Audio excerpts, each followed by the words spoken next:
Hello, my name is Noelle Leroy, and for my Computer Science 466 AI 2 course, I attempted to recreate Shrdlu. What is Shrdlu? Well, it was developed by Terry Winograd in 1971 at MIT. The system was created to answer questions, execute commands, and store information exclusively through an interactive English dialogue, based on the belief that a computer cannot deal reasonably with language unless it can understand the subject it is discussing. Winograd felt that the best way to test these complex models of language was through the creation of Shrdlu. With the basic understanding of physics and the ability to manipulate toy blocks, Shrdlu was able to learn semantic information and use the context of its environment to understand discourse as well as disambiguate sentences. Winograd's program attempted three concepts. First, to be able to use language understanding system. Two, to gain a better understanding of what language is and how to put it together. And three, to understand what intelligence is and how it can be put into computers. So sequentially, those became my goals. My goals as well, plus a few extra. Unlike Winograd's program, Subsequently,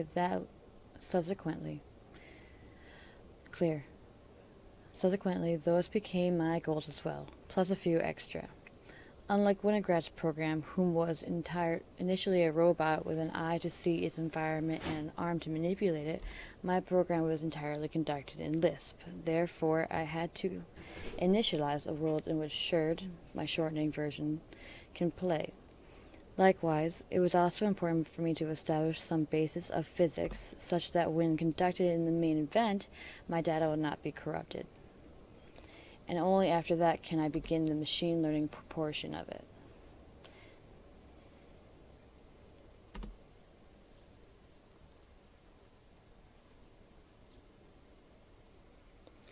Establishing the role was on par to any Hello World introductory.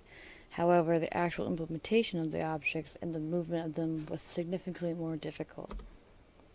Conceptually, this whiteboard explains more or less 80% of the fundamental ideals required to make these seemingly simple maneuverabilities happen, as you can see here. What I mean by this is the world itself, though displayed in an aesthetic manner, is actually a list of elements. Therefore, the execution of moving the objects required a bit more of an algebraic engineering. I concocted lambda functions that would be able to iterate the elements containing in the objects towards their desired direction. However, though this functionality sounds simple enough, it is rather tedious. Not so much in the actual movement of the objects physically, which occupied 60 lines of code, but in the checking availability methods as well as the counting loop method, such that the object doesn't step over the boundaries of the world or other objects, which consumed nearly 230 lines of code itself. Now, in the actual execution of trying to begin the AI program itself, I thought it would be best in the sense of symbolic representation instead of like Shrdlu, Winograd's Shrdlu, which properly has a natural language processor as well as an understanding of grammatical and syntactical constructions. So for mine, I was going on more of a basis of a child kind of representation, where I would say to do one thing, and it could either do the correct thing or the wrong thing, but it had no idea of conceptually what that would be initially. So I have this perfect world which is illustrated through the green arrow and the incorrect movement that Shrdlu would have done if he had chosen this kind of thing. And it would be randomized as though he would pick up whatever he thought and then try this way. As you can see in this little GIF I made to better illustrate the first line, if you can see it, CMD is what I'm initially telling it to command to, and DMC is what you can see here. DMC is what I am initially saying for Shrdlu to conduct, while DMC is what Shrdlu actually chooses to do in the world, in the movement of overlaying this, of what should happen and what does happen. However, in the event of actually trying to create a representative idea of fitness of how correct or wrong Shrdlu is, I thought it'd be best at this initial moment to overlay the perfect world with the incorrect world and come up with a significance of a significant variable of correct versus incorrectness. However, every time I conducted this, it seemed at some point, if not initially or later on, the perfect world would overlay with the actual world and cause, destruction pretty much. So I tried probably this 4 different ways and tried very, very hard, and nothing seemed to cure this inevitable problem. And so I threw away this idea entirely. I apologize. I have, when I did this presentation physically, I had the whiteboard. So in this moment, I will add a picture of the whiteboard to the left of the video I'm presenting now. So this is the second idea and what I inevitably have changed to represent his knowledge. So Shrdlu already has a pre-existing understanding of what move is. He understands that it's just literally a different location for something, but he does not understand or have a knowledge of what the objects are, like the differentiations between the two or the directions. So this picture up here is a zooming in of a part of the board. So the new idea I came up with is more focused on a linguistical basis, which is what I obviously initially was setting out for, but I got caught up in other things and I forgot my initial plan.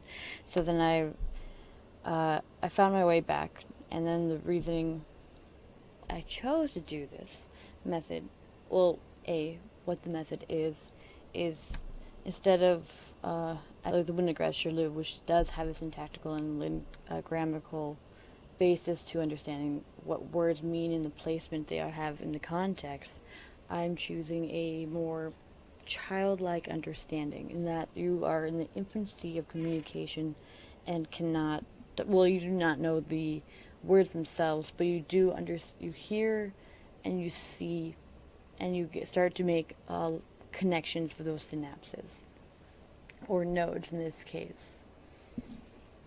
So when I ask Shrdlu to execute command, I say move C, like it goes from A, B, C of the object names to either north, northwest, northeast. So when I conduct this statement, there is an ambiguity with what A object is to what C object is, as well as what north means to northwest.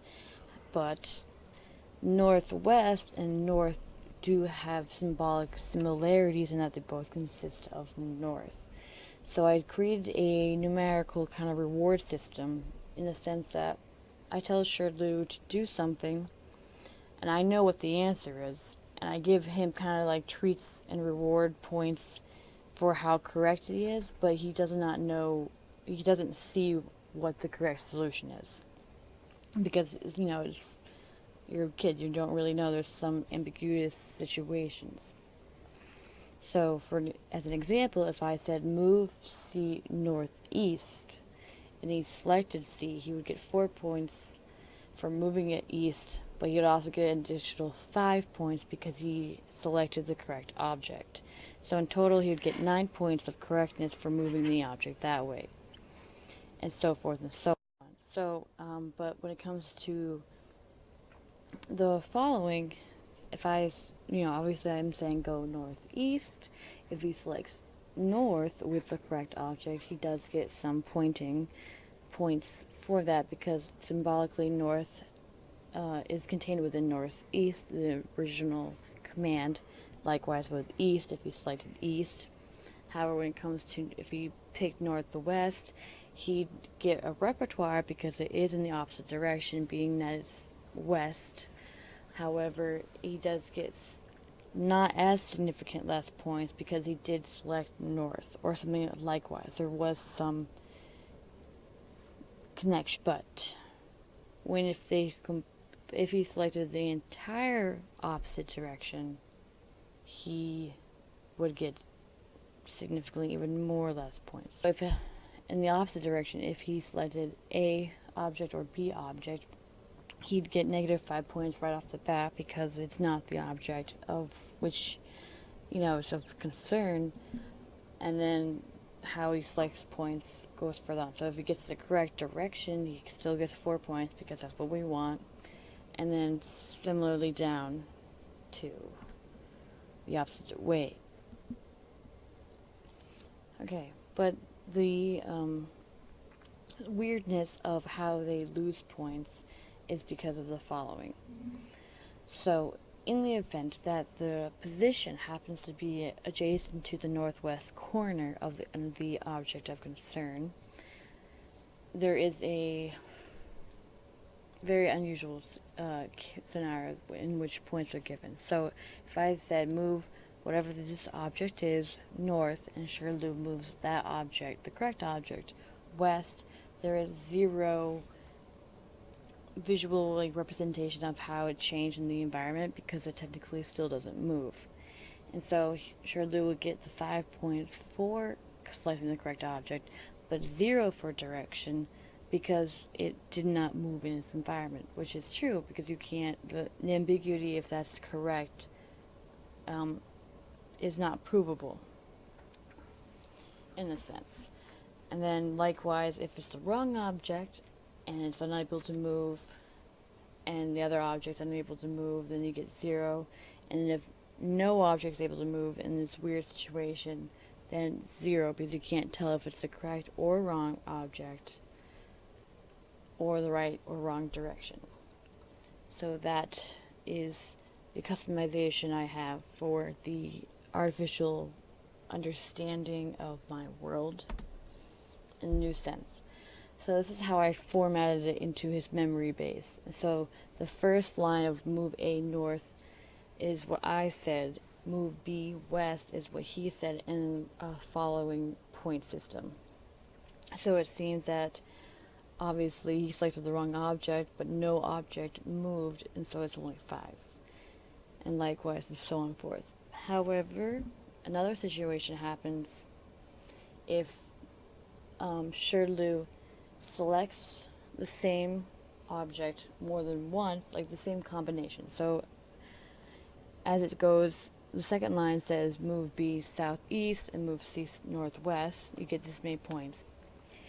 If this combination shows up again and the point system doesn't change, in the sense that if the objects never moved in the first place, just like 1 didn't, if that situation changed, there would be different pointings at the end. But if Shrdlu gets the same amount of negative or positive points as it did in the last situation it retrieved, it will set that memory of that move combination to 0 and it will set that move combination to 0 because in the same instance it did nothing. It hasn't changed, it hasn't done anything. And this could also be in the case like the first move combination 1, where both of them are still unable to move, and so then it'll set that one back to 0 if that were to happen in that situation. But for this situation, since it's now set to 0, it's now put into a separate memory bank that it will not retrieve in the event that all the prior moves or all the available moves combinations are viable or have at least positive pointings. They will get used. If everything eventually becomes 0, then it'll go to its reserved memory and go through the list once more. And so it just keeps trying to filter through and find the correct situation.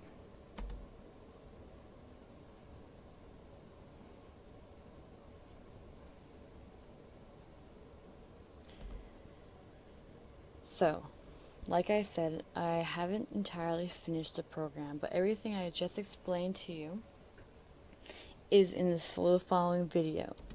everything from its memory and understanding and its move base and picking the best move and making sure things are going to the correct direction in the sense of making combination, as well as its fitness metrics, its objects, are all eluded in this little part of my code, which does not represent all of the code conducted to create the program itself. But I thought to prove that I have actually done work, because I have unfortunately not finished it entirely, this would be adequate. So what I do need to do next is I was going to make a little method that would make 15 string combinations. And I do that 5 times. And of those, I would add all the points of each little 15 strings. I'd add those points, and which 2 came out with the best or highest number. Then I would crossbreed them randomly and store them in a separate memory and repeat in the sense to hopefully not do a exhaustive search method. I want to prove that this is increasing and becoming quicker and exhibiting machine learning abilities, as well as I want to see how fast I can get him to learn without having to do an exhaustive search every time, because that's not machine learning, that's just an exhaustive search. So I hope you like my program. I'll be putting my paper up for you can read it, and I'll be putting all my code up for you to see it, and I really appreciate you listening to my little video. The slide photos I have linked up there because they weren't mine, though I edited them slightly.